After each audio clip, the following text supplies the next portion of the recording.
વરસાદ ખેંચાતા ખેડૂતોની ચિંતા વધી છે।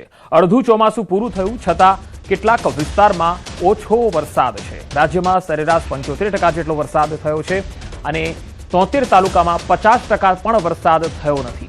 46 તાલુકામાં 100%થી વધુ વરસાદ નોંધાયો છે।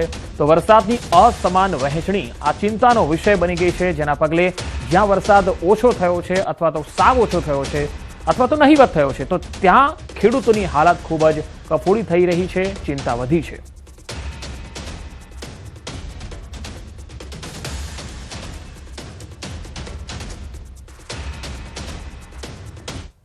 દેવભૂમિ દ્વારકા જિલ્લામાં વરસાદની ભારે ઘટ વચ્ચે ખેડૂતોની મુશ્કેલી વધી છે। કોંગ્રેસના જણાવ્યા મુજબ જિલ્લામાં માત્ર 6% જેટલો વરસાદ નોંધાયો છે અને 94% વરસાદની ઘટ છે।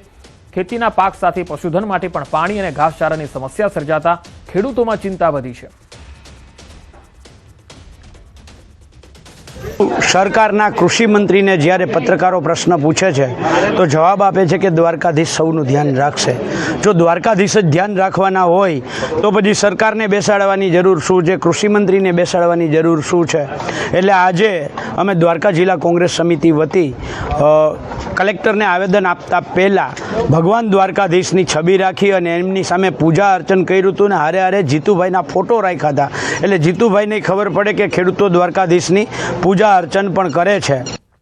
તો જિલ્લાને તાત્કાલિક દુષ્કાળગ્રસ્ત જાહેર કરવાની માંગ સાથે કોંગ્રેસ અને મોટી સંખ્યામાં ખેડૂતો કલેક્ટર કચેરીએ પહોંચ્યા। અહીં દ્વારકાધીશની છબી રાખી પૂજા અર્ચના કરી અનોખો વિરોધ નોંધાવ્યો। કોંગ્રેસ નેતા પાલ આંબલિયાએ સરકાર પર પ્રહાર કરતા કહ્યું કે ખેડૂતોના ડેમ સરકાર સૌની યોજના મારફતે ભરે, દ્વારકાધીશ નહીં।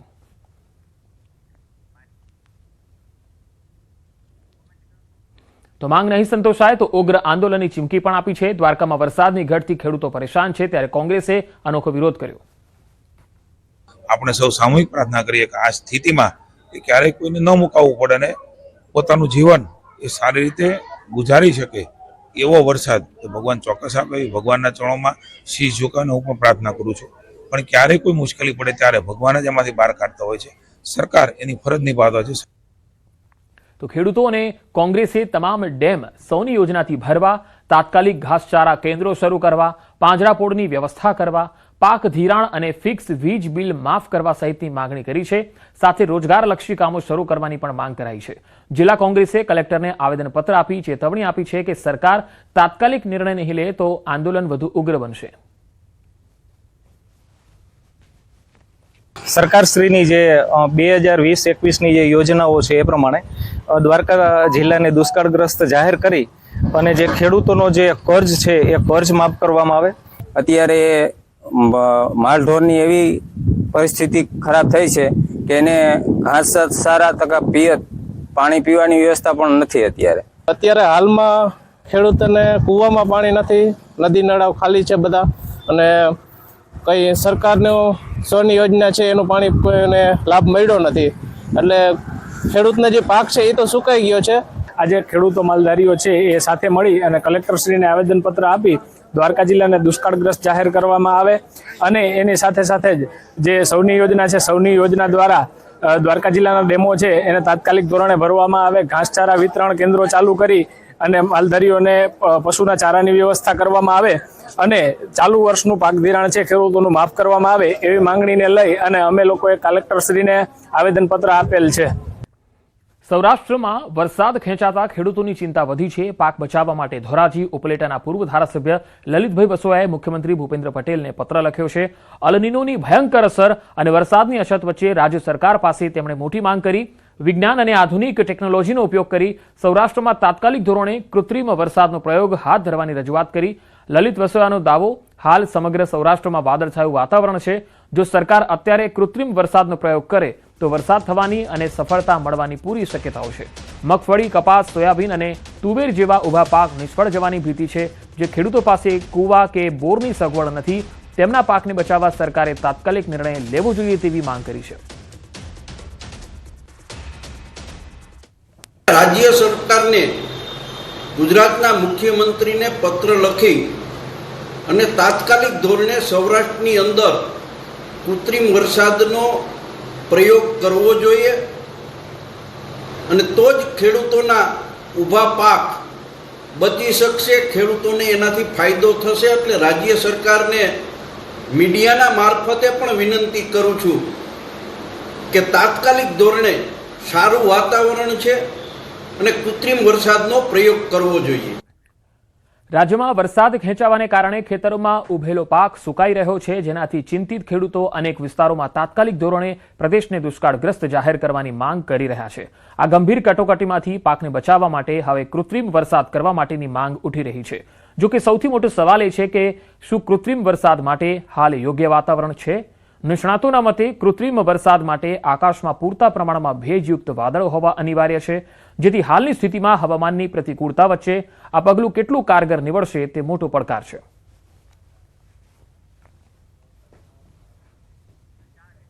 તો 4 અલગ અલગ તસવીરોમાં તમે જોઈ શકો છો, પાક સુકાઈ રહ્યો છે, ખેડૂતોની ચિંતા વધી રહી છે. બીજી તરફ કોંગ્રેસ દુષ્કાળગ્રસ્ત જાહેર કરવાની માંગણી પર અડગ છે, વિરોધ પણ કરી રહી છે. કૃત્રિમ વરસાદની માંગ પણ થઈ રહી છે. લલિત વસવાએ પત્ર લખ્યો છે. તો કૃત્રિમ વરસાદ માટે હાલમાં યોગ્ય વાતાવરણ છે કે નહીં તેને લઈને પણ એક મોટો સવાલ છે. આગામી 7 દિવસ ભારે વરસાદની શક્યતા નહિવત છે. વરસાદને લઈ હવામાન વિભાગે આગાહી કરી છે. Monsoon trough, low pressure, cyclonic circulation સક્રિય છે.